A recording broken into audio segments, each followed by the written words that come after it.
Hello everyone and welcome to Luminar Coffee Break. I'm Angela Andrieux and today is our new Artist Friday. What we do every Friday is answer your questions and we're going to create a kind of ask me anything type of session. So what I want from you is to put any questions you have about Luminar AI, Aurora HDR, photography, photo editing in general, put those into the chat and I will do my best to answer them in today's session. To get us kicked off, I want to go over a few of the most frequently asked questions that we see in the Luminar AI user guide. So in case you're not even sure where to find that user guide, all you have to do is launch Luminar, go to the help menu, and pull up user guide. And this will launch your browser and bring you directly into our fully searchable and available in many different languages user guide. So you can change the language up here in the upper right.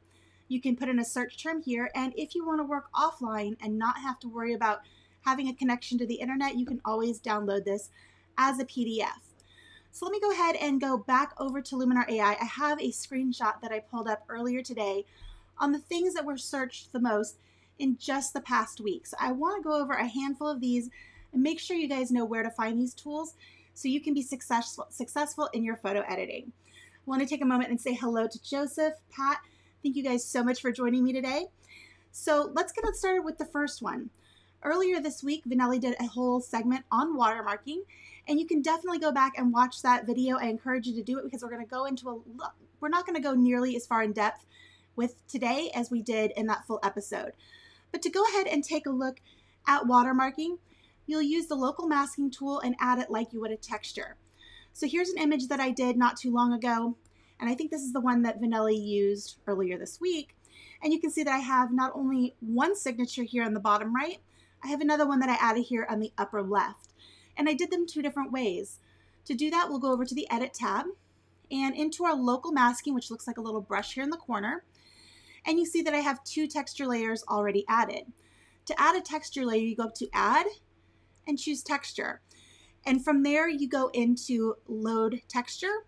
And you can choose the file that has your signature on your computer. Quick and easy, and it's very easy to place. So you can use the Place Texture button to place it wherever you want it.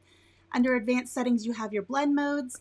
And if I go ahead, I'm going to just click this one off of there and show you what each of these looks like. So the first one that I added was the one up here in the upper left.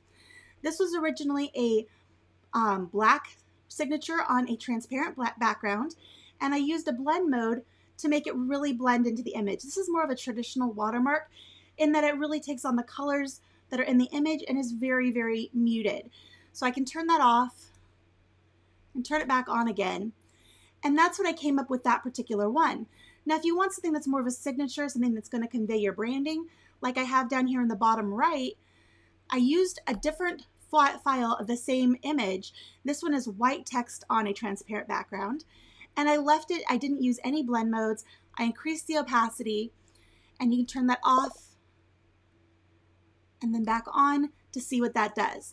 So hopefully that gives you a quick intro in how to add a watermark. Hello, Deborah, glad you're able to be here. Jerry said he's interested in how to create a watermark to add. That's a great question. So for mine, what I did was I went to a company called PhotoLogo, and their website is photologo.co. I'll put that into the chat for you in case you want to check them out. It is a paid service, and they are in no way affiliated with Skylum, but I like their stuff, and I paid for that myself. So let me go ahead and just pop this into the chat. And if you're interested, you can check it out. If you have Photoshop Elements, Affinity Photo, or even the free option GIMP, you can create a text image on a transparent background, save it as a PNG file, and then bring that in using Luminar AI. So that's one way you can do it. All right, so let's go ahead and take a look at our next question. I'm going to go back here to my catalog and pull this up again. So the next most frequently searched term was crop. And I think this comes up a lot because there's no glaring button that says crop in Luminar AI. But if you go over to our edit tools, up to the tools here at the top, you'll see we have our crop symbol here on Composition AI. Composition AI is actually our crop tool. So if I click into this, we have our Composition AI button, which will give you a suggestion for a crop. And you can also grab those handles at the corners to slide this in, resize it that way, rotate if necessary. And even If you want to change the size and make it very custom, you can go into the ratio. You can change the ratio, or you can make this a free transform to where you can size this in any way that you want. I'm going to go ahead and click reset on that, but hopefully that shows you where you need to go to find the crop tool. Next on the list is erase. And down here on number 8, we also have clone. So those are going to be our 2 tools we have for removing distractions in an image. Usually I'll try erase first, but if it's very, very technical, sometimes the clone tool is the way to go. So the way they work, erase is going to automatically look at the space around wherever you brush and use content-aware technology to fill that in. What happens with the clone tool is that you set where you want that image, that content that's being copied over, you say where you want that to be sourced from. So let's go ahead and take a look at an option of how to do that. I'm going to click back to my catalog, and we'll go here to this image of this young man. And here in the background, we have a couple of people. It's shallow depth of field. So typically I wouldn't bother taking them out, except for this person right here. They're wearing a red sweatshirt. And I don't know how many times I've been out sightseeing, and there's always going to be that one person wearing something bright pink or bright red, and they're going to be in the background of your image, and you're going to have to take them out. Happens to me all the time. So to get rid of them, I would first go to Edit. And up to the top under our Essentials tools, we'll go to Erase. And it's going to load the Erase tool, and now I have a small brush.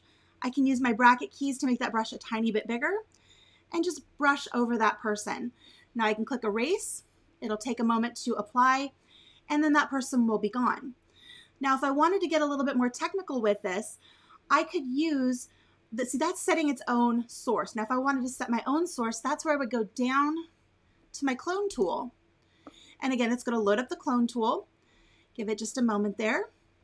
And then we'll be able to, let's see, there it goes. Okay, so it says click to set source. So let's say I want to brush in some of this rock texture right here. So I'm going to go ahead and click there to set my source. And now when I paint here, it's going to paint more of that rock texture right over that other guy. So it can make a much more believable texture, and you have full control over where that source is set. So that's kind of the difference between erase and clone. Both are very helpful tools. I typically will try erase first to see if I can get the result I want. If that doesn't work, then I go down to clone, and that way I have more creative control. All right, so now let's go back over to our catalog and take a look at a few of these other issues. Keep in mind that you guys can ask me anything today. If you have questions, pop them into the chat, and I will do my best to get them answered for you. All right, next on the list is dehaze. So dehaze goes hand in hand with bringing back contrast in an image that has obviously a lot of haze. So I'm going to go with an image here that was shot, I think, from a helicopter, looks like New York City, and it's obviously a very hazy day. Now, for me, the first thing I would do to this image is go over to my templates, and let me go ahead and click back here into what is recommended and scroll down here. I like scenery. That's a great collection of templates. And for me, Fast Fix is awesome. And you can see that automatically cleared up a lot of that haze by bringing in some additional contrast. Now, back over here in this area, it's still particularly hazy. This was most likely shot through a helicopter window. There was maybe some smog or other atmosphere going on, so it does reduce the contrast in this area. So I'll then go to my edit, and we're going to go up here to our landscape tool. And this is where you'll find our dehaze slider. So let me go ahead and just bring this up, and you'll see as that goes and cuts through the haze, it's adding additional contrast, so it minimizes some of that atmosphere in the air. And we can pull it up pretty high. I think right about here looks good. Now if I turn that off and then back on again, I'm noticing that it's also bringing in more of that golden hour light that was naturally there. So I can actually pull back on golden hour to take a little bit of that yellow out. And I find that I'm liking the effect more up here than I am down here. It's almost a little too contrasty here in the foreground, so I can always use my local masking on the tool. I'm going to go to the paint mask drop down and choose a gradient, and I'm going to draw in a gradient across my image, and everything in red will be affected and everything not in red will be protected. So I'm going to bring that in probably right around there, and that will apply my dehaze just to this upper area. So now we can take a look at the before and after. And that is the easiest way to take haze out of an image. All right, so Jerry says an interesting session would be one about visual balance, as in red has a heavy visual weight. That is a great idea. I will add that to the queue. I think that would be a great topic for an entire episode, not so much just for a quick one-off, but let's do a whole episode on that. I think that's a great idea. Hello, Joan. So glad you're able to join us from Spain. Make sure you guys are popping your questions into the chat, and we'll do our best to get those answered for you. All right, so back to the catalog and taking a look here at our chart. We do frequently get questions about using Luminar AI on the iPad or other mobile devices. As of right now, our software is available for Mac, Windows only. We are looking at doing some mobile versions. More on that will be coming out later this year, but I don't have anything concrete that I can tell you right now other than we are aware that people want that, so we're definitely looking into it. All right, we did touch a little bit on local masking, so let me just go back over to that last image that we were looking at here of the city. With local masking, I showed you how you can do a gradient on a tool. Let's go back over here to our tools. I'm going to go to the Edit tab. So you have your local masking you can do on almost every single tool. We also have a local masking section, and that's where we added that texture where we could add a watermark. But this one here called Basic allows you to do other basic adjustments to different areas of the photo. And you can paint, you can do a radial mask, which is going to affect either the inside or outside of a circle, or the gradient like we did to affect just this upper portion of the image. So lots of great options for local masking. Let's go ahead and go back over to our catalog, take a look at this image. See, Deborah says, my edited photo no longer transfers back to Lightroom. When I click apply, it says 0 of 1 transferred. That's very interesting. All right, so what I would recommend, Deborah, first of all, is look at the way that you're sending your image from Lightroom to Luminar. You're going to want to right-click on your image and go down to Export, and then you'll have the option there to send either your source image or a copy with Lightroom adjustments. So the source image is going to send your RAW file, and that way Luminar becomes your RAW converter. Or if you send a copy with Lightroom adjustments, any adjustments you've made in Lightroom will then be converted into that image as a TIFF, and that will be sent over to Luminar. Once you're done, click apply and it will come back. If you're using another method to send your image to Luminar, that could be why it's not making the round trip successfully. So please try that export option and let me know how that goes. All right, so we talked about local masking, batch processing. This is a fun one. So let's go ahead and take a quick look here. I have in, let's see here, our New Artist Fridays. Let me go ahead and go back to my grid view. This gorgeous image right here. This image is a part of a series of images. So if I right click on the image and I say go to folder, this is going to pull up every image I have from that photo shoot. So let's go ahead and keep the edits on that image. And it looks like Luminar just crashed on me. I think maybe I'm bouncing around a little too much. Let me go ahead and relaunch that. Sorry, guys. Go ahead and hit reopen. Give me just a moment and keep those comments coming. Keep those questions in there. Love seeing that interaction. All right, give it just a moment. We're coming back up. Okie dokie. And here we are. Okay, so I'm going to go back to my catalog and we have all of these images. These are already edited. So what I'm going to do is select all of these and I'm going to revert them to the original. So I'm going to go to right click, adjustments, revert to original. And that's going to take each one of these images back to square one. So I'm going to start with this image here, and the quickest way to batch process is to use templates. I'm going to go to a template here, and I'm going to choose under My Templates. I'm going to go with, let's see here, Fashionista Edit. Go ahead and let that load. Give it just a moment. And then once that loads, we can either open each image individually and apply that particular template, or we can use the syncing features in the catalog to make that appear. There we go. Now that finally loaded. Okay, so you can bring an image in here, apply a template, bring an image in, apply a template. That's great if you only have a few to do, but if you have a whole series, we go back here to the catalog, we're looking at the grid view, and we want every image in this series to have that same look and feel. What you do is you click on the first image, hold down your Shift key, click on the last image. You'll see this first image, the one that we edited, that's our source image. It has that blue border around it. I'm going to right click on that image, go to adjustments, and sync adjustments. And that'll apply that template that I applied here to every image in this series. All right, give that a moment to work. There it goes. Everything's rendering. Beautiful. And because it's using AI, it's going to apply those adjustments in such a way that it's looking at what's in that image and making adjustments accordingly. It's not just, slamming sliders back and forth. All right, so let's take one look one more time at that list and see if there's anything else on here that we need to cover today. We talked about batch processing. We talked about the clone tool.